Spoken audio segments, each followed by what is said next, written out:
abooluganda Katonda ng'azze okukyalira. Nyinza okulabika nga nnyinza n'obutamalaako chapter eno, naye tujja kubanga tugenda tujjako katono tutegeere omuntu yennyini gw'okubeera omuntu omulungi kukyusa mutima gwo.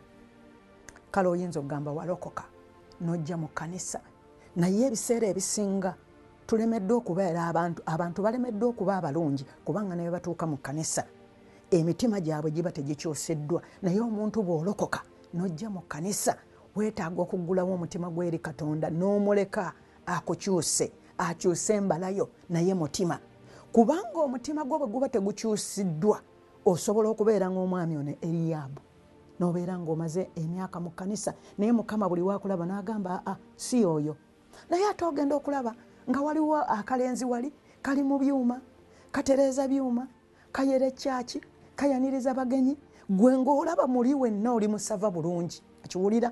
Naye nga buli mukisa gwa Katonda oba abantu bwe bajja buli omu ajja abuuza Saamu aliwa? Njagala kulaba Saamu kubanga Saamu ayina ki? Omutima, ayina omutima gwa Katonda.